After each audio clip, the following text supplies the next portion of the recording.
Well, once again, it's time to grab your board, catch a wave, and ride the sales pipeline with your host, Matt Hines from Hines Marketing. Hey, Matt.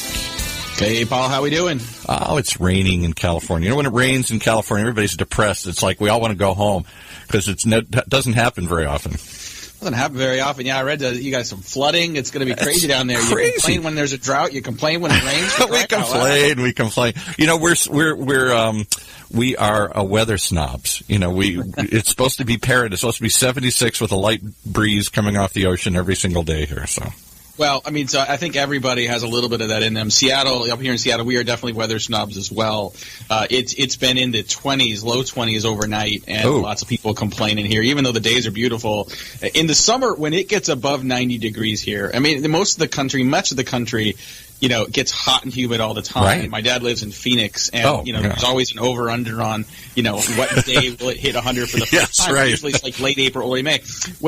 When it hits 90 in Seattle, it is front page news. I mean, literally, you've got on the TV news, you've got a guy standing outside telling you, don't go out. Exactly. Take water with you everywhere. Like, do not let the sun hit your skin. It's a little. I mean, I wish I was exaggerating, but I'm really not. Well, you know, not to take up your show here, but in California here, literally, people will call. I've had people. We have some other shows later today, and people are calling in saying, "Do I really have to come to the studio? Can I call this in today? Here, I don't want to do this live today because it's raining." People will call in sick to work. They won't show up for meetings just because it's raining.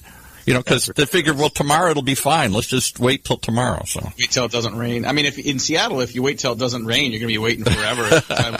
Very quickly when I moved up here. All right, well, we could talk about the rain. We could talk about the weather all day long. I do have a reasonable segue on this. So when it comes to weather and predicting weather, it is quite complicated. I learned recently that predicting whether or not it's going to snow in certain situations is one of the hardest things meteorologists do, and it takes a lot of data. It takes understanding and interpreting that data in different ways, in complex ways. And today, we're going to be talking a lot about data, about analytics, about attribution as part of sales and marketing pipelines with a great guest today.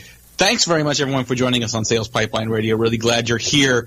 You can join us every Thursday live at 2:30 Eastern, 11:30 Pacific. You can always catch us on the podcast. You can find us on the iTunes Store. You can find it at Google Play.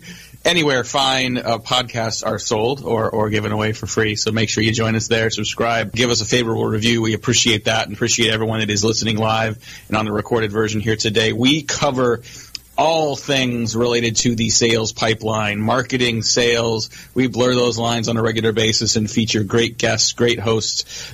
Sorry, didn't mean to say great guests, great authors, and people that are thinking and talking about new ways and new trends going on with the sales pipeline. You do have great hosts, too. I have to interject. I appreciate that. It wasn't meant to be a pat on the back. But very excited today to have with us Jeff Day. And I've known Jeff up here in Seattle for a long time. He has been a senior marketing executive at numerous companies in and around Seattle for a long time, and has put a particular focus and has a particular passion around the ideas of analytics and attribution. So I wanted to talk today a little about, with the increasing amount of information we have available, with the increasing level of data that's impacting and sort of interpreting different parts of the sales pipeline.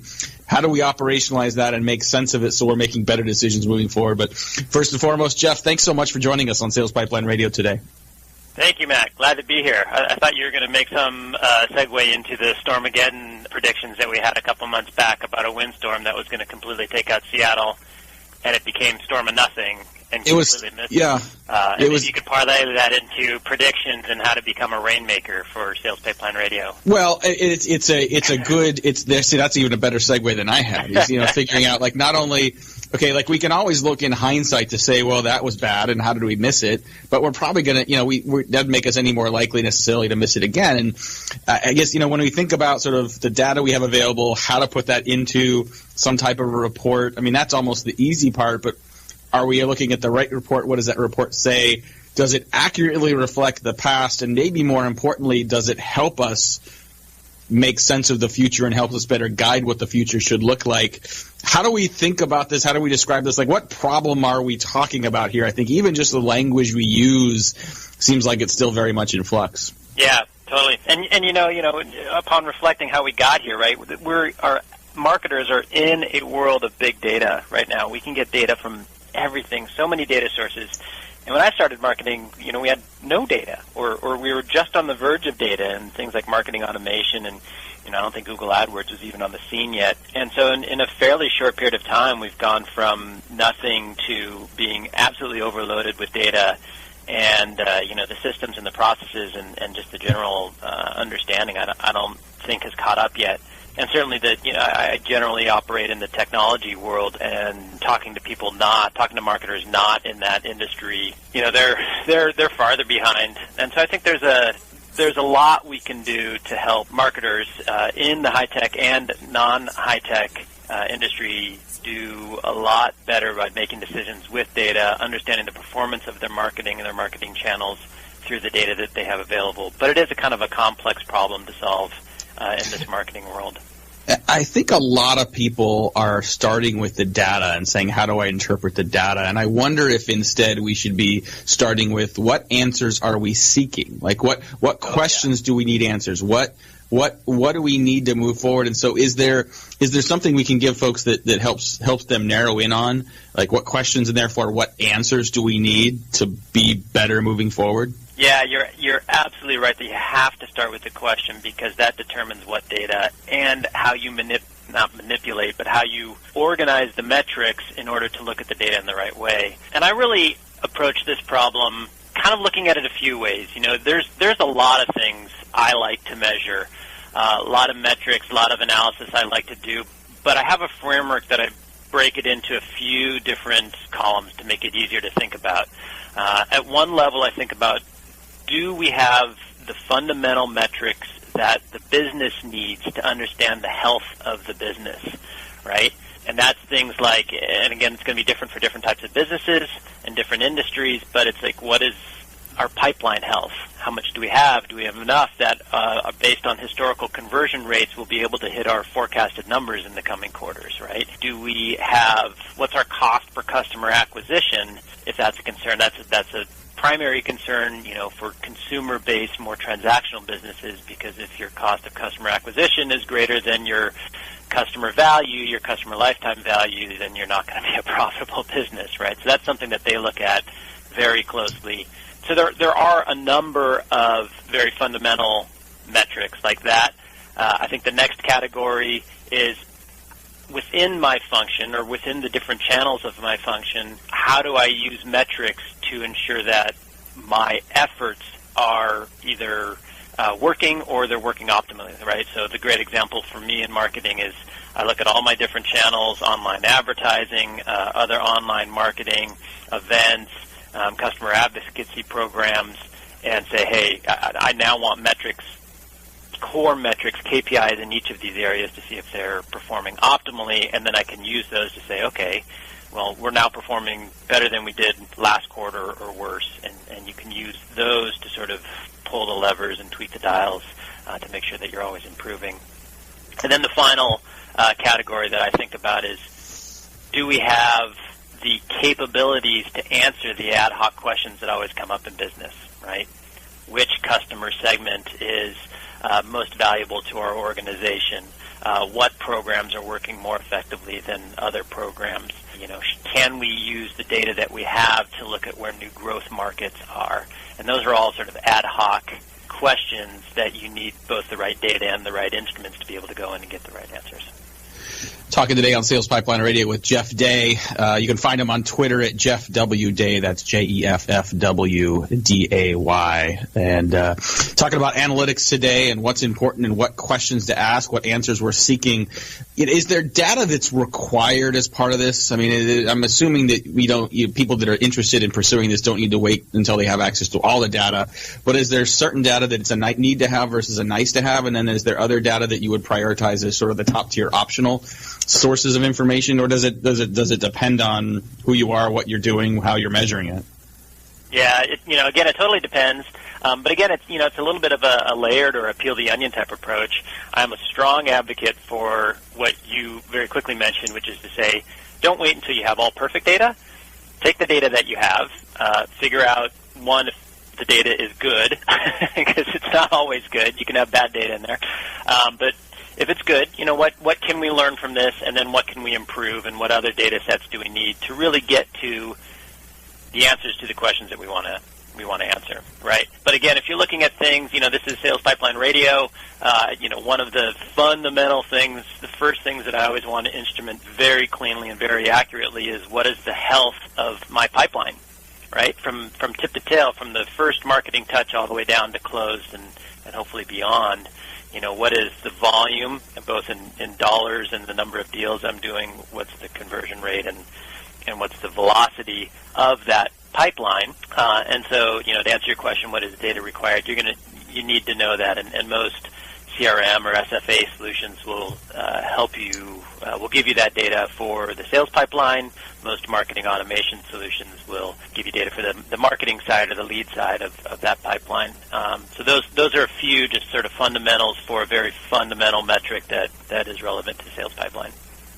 So is this, what's the best way to think about this? I think a lot of companies just, when they think about their data, they're just like, okay, I just got my reports and dashboards, and they don't give a lot of thought to it. It strikes me that just thinking of this as analytics and even attribution is not really sufficient. How do we describe this in a way that better reflects its value to the business? It seems like something like performance management is moving in the right direction because it looks at what past performance and uses that to impact or predict or improve future performance. How do we describe this in a way that that organizations can start to rally around? Yeah, it's a great question. Kind of shooting from the hip a little bit, right? I think about, so I started a company called Anoda Software that was really focused on making analytics and a solution that was more turnkey for marketers so that they could answer some of these tougher questions. You brought up attribution, a very difficult problem to solve, but yet so important to understanding the value of the programs and the channels that you're working in, and just how are our customers using the marketing tools and the marketing efforts that we're doing to come to us, right? Most interactions, particularly if it's a complex sale, you're hitting that prospect 7-10 times with various marketing efforts, website, events, whatever it is, social media, before they actually engage a salesperson. It's really nice to be able to track those things. I used the term at the time called marketing performance management. I think it's a very powerful term to say, hey, this is not just, quote, analytics, which kind of, as you alluded, sounds like something without a benefit. But what we're really focusing on, how do we manage the performance of marketing through data, through performance metrics, through analytics for better performance for the organization. So I love that term. I think it's very, very appropriate. Awesome. Well, we got to take a quick break. We'll be back with a lot more with Jeff Day talking about performance management, how to make sense of data and make it actionable and help it tell a story to improve your business. Give us a couple of minutes. We'll be right back. This is Sales Pipeline Radio. Whether you're producing a seminar series, users conference, lunch and learn, or exhibiting at a trade show, Validar has a solution. From capturing leads at trade shows to managing on-site registration, tracking session attendance, gathering information, and providing sponsors lead retrieval, we have a full suite of solutions for you. Since 2005, Validar has been turning corporate events and trade shows into better business. Call 888-784-2929 or visit us at validar.com. In a world where the speed of innovation and change in B2B marketing has never been greater, the only thing bigger is the need for clarity, for a blueprint, for a guide to what's really working. And how about a way to apply it specifically today to increase sales pipeline growth, velocity, and most of all, conversion? That's what you'll find in the Modern Marketer's Field Guide. And amazingly, you can download it for free. HeinzMarketing.com, just like it sounds, HeinzMarketing. It encompasses the entire sales and marketing cycle, but in quick bursts with lots of specific, actionable ideas, strategies, tactics you can put to work right away, like today. The loaded table of contents helps you narrow in and tackle a problem. And it's something you can come back to over and over again as a reference guide. Why not download your free copy of the Modern Marketer's Field Guide? It's free. HeinzMarketing.com, just like it sounds. HEINZ Marketing.com. I don't know what that was. And now back to Matt and his guest. Thank you very much, Paul. Well, if you like what you're hearing from Jeff and you want to be able to share this with some other folks in your organization, we will have a recording of this great episode today up on SalesPipelineRadio.com. You can also find all of our past episodes up there. We've been doing this for a little over a year now, so we've got, I think it's including breaks, close to 50 episodes of some great sales and marketing thought leaders and speakers covering a variety elements of the pipeline. So you can find that there. You can also subscribe.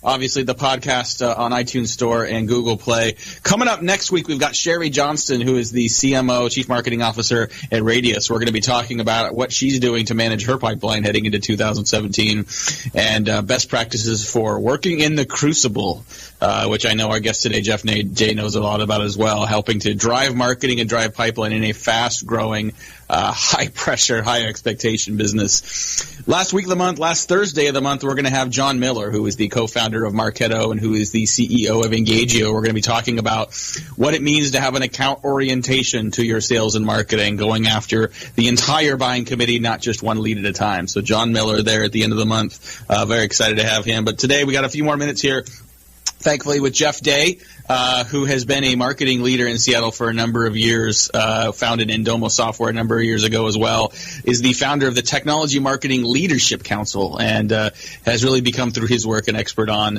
analytics. How do you leverage big data to interpret what's working in your business and where to take that forward? Jeff, as companies start to invest more or start to think more about investing, do you need a computer scientist now on your marketing team? Do you need an engineer that can leverage this data? Or can what are the limits of some of the native reporting and access you get from like a Salesforce.com or a marketing automation platform? Yeah, I would love to have a data scientist on my team. I think there's so much you can do, and somebody who's really good at both getting into the data and using the tools to answer these questions is just really powerful. That said, there's a maturity model to this, and don't get the cart ahead of the horse by hiring a data scientist right out of the gate when you don't have the fundamentals covered. And what I mean by the fundamentals is, you can start with the tools that you have and the reporting capabilities that you have and really make those work, to the top of their limits, right? Go in and make sure that you're getting the answers that you want, that you have the dashboards and the reporting. And, I think about the Salesforce automation, the marketing automation platforms. If you're, heavily in mail, all the mail have their reporting capabilities. Social media has their reporting capabilities. Use all those tools to get the reports and the reporting capabilities that you want first. And then think about what you really want to do next. Because a data scientist is going to have the most value when they're able to set up data warehouses and they have BI tools, like our hometown Tableau or a Click or, a Microsoft Power BI or something like that at their disposal, which is a greater investment. A data scientist is a greater investment in personnel resources, databases, all that. I think it's a wonderful thing to do, and it's very powerful, and it will have a lot of value, but it is farther up the maturity curve, so make sure that you've taken those first steps first. Yeah, speaking of first things first, where's the point of diminishing returns, either for getting started on this or, just overall? Again, I guess another way of saying it is, how much is too much? Is there value in focusing on fewer questions, fewer answers, and where is the value in sort of going beyond and sort of trying to get, more complete transparency and comprehension in what you're seeing? Yeah, from what I've seen with my colleagues and at the various businesses I've been a part of, the too much doesn't come from necessarily having too much data or too much analytical capability.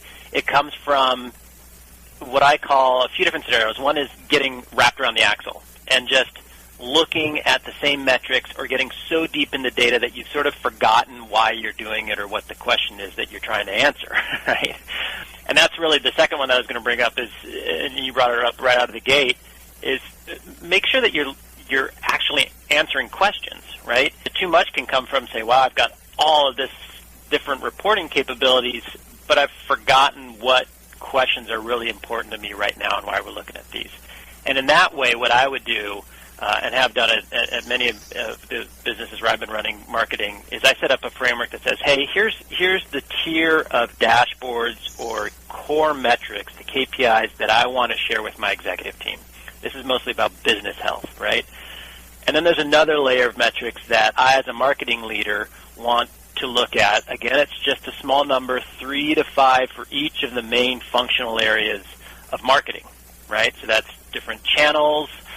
Maybe it's analyst relations, press relations, social media, as well as the classic demand generation. And then within each of those functions, I expect my leaders of those functions to be going deep into the metrics. For online advertising, right? They can look at click-through rate and cost and, volume, and you can go way, way, way deep into the metrics. But once you break it down, it helps you think, hey, what are the 3 key things that I want to be measuring that are really critical to understanding the performance of my business or my marketing function? And I think in having that framework, it gets you out of the what is too much mode, or am I not looking at the right things? Well, what's beautiful to me about those questions is it really challenges the status quo of what many people think of as marketing. I think marketers, even good math marketers, good marketers that embrace revenue responsibility, are still facing the stereotype of the arts and crafts marketer, right? That is doing a lot of activity and not necessarily even focusing on revenue results, let alone measuring anything. So this is clearly a better way to sort of getting at better answers, and sort of following this path makes you far more accountable and far more valuable to the business. But ideally, I think it's not just marketing campaign performance management. Ideally, this is full funnel management. So is there any obstacle or any challenge in getting sales on board with this as well, to make sure that you're reporting on the entire funnel, not just the top half? I would say there's probably there's 2 types of people in this world, to quote Clint Eastwood, right? There's 2 types of sales leaders, and there's sales leaders that understand data and want to look at the data and want to answer questions on the data, and there's the sales leaders that don't. And you're going to get a lot of friction and pushback from the sales leaders that don't want to look at it. You should absolutely be looking at, conversion rate performance of the sales pipeline. You should be looking at how different segments within the sales pipeline work, and how well they perform. You should be going, do postmortems on individual deals as a qualitative way of looking at it, and then trying to build up a quantitative approach to that as well. I find resistance, kind of blanket resistance to looking at the data and having that sort of transparency to the performance of the sales leader and the sales organization, or not, right? So I think it's a very binary thing. I don't know. You've got a lot of experience in this as well. Is that what you find, Matt? Yeah. It's what's nice about the data though is it's not like I think it's a lot harder if you've got a sales team that is reluctant to get them to embrace a sales enablement program, get them to embrace and leverage new content you're putting in front of them. If you have data coming out of the sales organization, the sales team isn't always the gate. You can get access to that information on the back end. You can start to report. The challenge comes in shining light on things that a sales team may not want light shown on.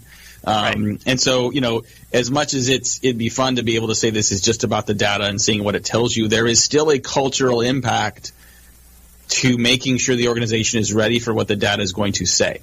There is responsibility and accountability based on the answers you're getting that some of those organizations, including parts of marketing, that aren't used to seeing. So that's the part that I'm not worried about, but I think it's worth people being cognizant of. Just not everyone is comfortable with that full level of accountability and transparency. Yep, I think that's exactly right. That you're saying what I was trying to say in probably a better way. And it takes, and it's very true for marketing as well, right? There's definitely been times where I've gone into things whole hog, said this was going to solve the world's problems. The data showed that it didn't, and you had to swallow hard and say, great, we're not doing that anymore. I was wrong. Let's go try something else. But there's also, for us marketers, you can step into this discussion by saying, hey, let's make a small team. We're not questioning, your leadership ability or anything like that, but let's look at the data to see that we're making the right decisions for the business. And there is an element of how do we present this introspection into performance that would help sales leaders that are potentially resistant to it accept this new culture more willingly. Absolutely. Well, I want to thank our guest today, Jeff Day. It's been a fun conversation. These always go by way too fast. But if you want to learn more about Jeff, you can catch him on Twitter at Jeff W. Day. If you want to learn more about attribution, performance management, definitely check out more of our episodes on Sales Pipeline Radio. Get a replay of Jeff's conversation on salesPipelineRadio.com. Subscribe to our podcast. You get access there as well. And On behalf of Jeff, on behalf of Paul, I want to appreciate everyone for joining. Please join us again next week at 2:30 Eastern, 11:30 Pacific. Look forward to catching you there, catch you on the podcast. This is Matt Hines. This has been Sales Pipeline Radio. You've been listening to Sales Pipeline Radio, brought to you by Matt Hines and Hines Marketing, right here on the Funnel Radio Network.